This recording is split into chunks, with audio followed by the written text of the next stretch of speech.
Treebard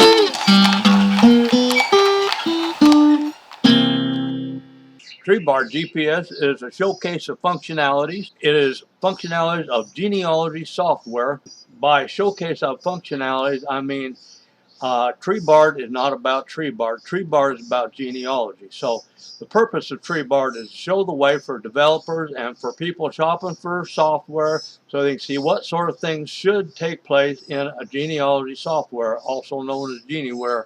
The assertions dialog is what happens when you click here. Oh, look at that. Yeah, we got to start on it. We also got to start on this where you can change somebody's name. Now, so he's got one name. You can change it to something else if you want. I found that my place functionality wasn't working anymore, which is good news in a way because I'd been needing to recognize the fact that it wasn't good enough and it needed to be rewritten over again, which I've done plenty of times and I don't mind doing it again. But I just spent, I don't know how long it was, a couple of weeks at least, maybe longer, rewriting the place functionality basically from scratch. So I'm going to show you here how the new place functionalities work.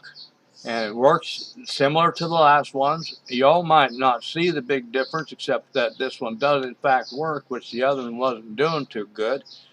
So let's just make up a pretend place. Since this is a showcase of functionalities, I would like to mention that connecting your genealogy app to Google, which includes Google Maps, is anti-Treebard philosophy. Okay, I'm not going to go into the politics on that because there's plenty of reasons, if you want to investigate them, why we don't all want to be linked at the hip to Google everywhere we go. So this is in Custer County, Westcliff with an E. That's all I wanted to know. Okay, thanks Google Maps. Talk to you later. Bye. But we're not connected to Google Maps. We have a browser for that. I want to look at Google Maps. I go open my browser and look at Google Maps. As soon as you start typing in this field, it jumps out nice and big. And then it's going to stay that size, okay? It's just going to stay that size till you're done. When you're done typing in there, Colorado, then it's going to go back to filling the actual space as needed. Okay, so if I type out of there, this is a new place.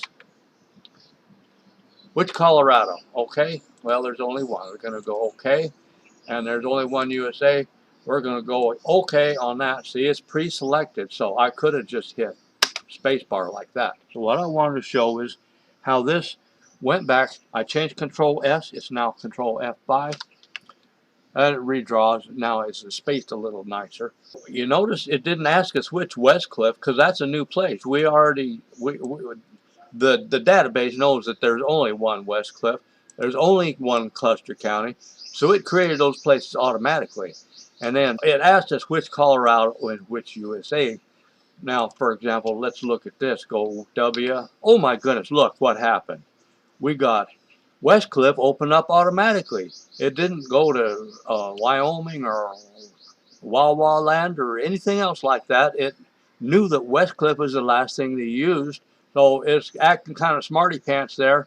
And I don't really like smarty pants software, but in this case it's kind of cool where it just automatically filled in. You notice it didn't ask us which Westcliff, which Custer County, which Colorado, which USA. It only does that on new places. Okay, now I wonder if there's two places in the world called Westcliff. Let's go ask Google Maps. This dialog that opens up, you could call it a new and duplicate places dialog. Its real purpose is to sort out duplicate places so that if you want to put a place in Paris, Texas, you're not going to accidentally put it in Paris, France or something like that. How many places named Westcliff in the world? I don't know. That's not a very good example.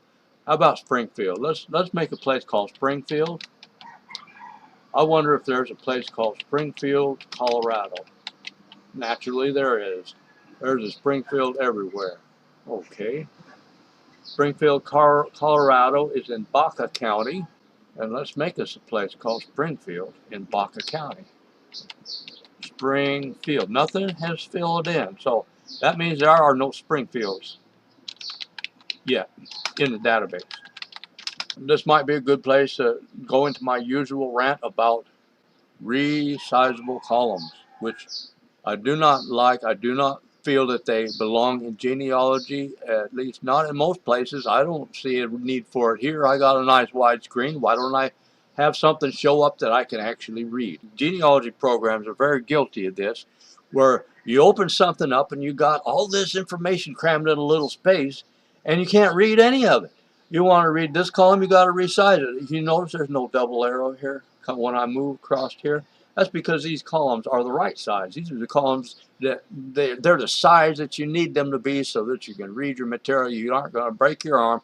You resize this one, you cover that one. You resize that one, you cover this one. What a pain that is, okay? Now we're going to make a new place called Springfield by tabbing out, and that's all you have to do. And then you answer questions. Colorado, okay. Let's look at this a little closer. This is a duplicate place dialog about Springfield, Baca County. New place named Colorado. No. Same old Colorado, which is place ID number 7. These are just examples of this place so we know what we're talking about, because Treebard doesn't expect you to go look up, well, let's see, number 7, is that right? Well, you know, it just says number 7 for your convenience. You might know number 7 or you might not, but you should know this. You're going to recognize something in here. Says, oh yeah, that's the right Colorado. Okay, good enough. Now, with USA, obviously, this is a little bit strange because we're going to list every place we have in USA. That's odd. I mean, that can be fixed sometime. I don't know exactly what I'm going to do about that, but I'd like to actually not see this. Same old USA as all the other USAs, all right? So we're dealing with this detail by detail, but so far that's how it works. Okay, we don't want to do that every time, but we're going to work on that. Now, let's say this next event took place in a different place called Springfield somewhere else. All right, then you're going to see the real purpose of the duplicate places dialog, which is important because I have used Geneware where it was good Geneware, but not good enough. Okay, I've used Geneware where you type Paris and you mean to say Paris, Texas, and in fact you do say Paris, Texas. You type Paris, comma, Texas, comma, USA, or whatever you want to do. And then, you know, 3 months later you come along, you find that you put a whole bunch of Paris, Texas locations into France by accident because Paris, France was already in the database. Well, okay. We've done a lot of work here at Treebard University to try and make sure that doesn't happen. So let's find us a place called Springfield. Springfield, Missouri. Springfield, we're just going to say Missouri. Okay, now we're going to stop autofilling probably because this is the only Springfield, Missouri in the database, and it's not in the database yet. So which Springfield? You see, now this is where we're not putting Paris, Texas into France. No, the Eiffel Tower is not in Paris, Texas. Well, they got their own little one, but that's just pretend. All right, new place called Springfield. Bingo. New place named Missouri. No, we want this place named Missouri. USA. I promise to get rid of that someday. Whoops. Importantly enough, you want to click the right one and then go OK. OK. Now we just made Springfield in Missouri. These are two different places. Let me prove it to you. OK. Let's see. This is going to be SQLite. Select everything from place name where place names equals Springfield. Okay, there's both of them right there. They're two different places, and they got place IDs. They just happen to have these place IDs, 1094 and 1096. And they're both named Springfield, but they're different places. So I already showed you how we can make a duplicate named place and have that come out to where it's two different places, as it should be. That's very important. Now, what if Springfield, Missouri was once in a place called, well, I don't know the history very well, but what if there was once a place called the Missouri Territory? I don't know if it's true or not. I doubt that it is, but let's pretend, okay, for just a second. What if there was one, if this place named Springfield was once in a place called the Missouri, the Territory of Missouri, which was not in the USA yet? We're talking about a long time ago. Let's just pretend, okay? Springfield, Missouri Territory. This is not the state of Missouri because it's not officially part of the United States yet. Springfield, Missouri Territory. Let's see if it still works. Oh yeah. Okay, we can still, this is, oh, but no.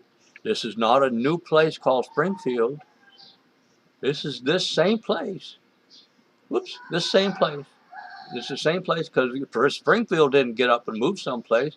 It just got itself a different parent because Missouri, the state of Missouri, and Missouri Territory, if it even existed, probably had very different boundaries, and they certainly had a different government. It's not the same place because it's not in the same country. Okay, so it is the same Springfield, but it needs to have itself a different parent. Okay, in Treebard you can do that. You just try doing that in some other program. I believe you can do it in Gramps. I doubt that you can do it in any other program. Here we have this Springfield is the same as this Springfield. But this Missouri is not the same as this Missouri because it's two different times in history and it needs to be the same place because Springfield did not get up and walk over to the other side of the river. I really doubt it. It's a big old river. That's just a little tour of Treebard's places. See you later.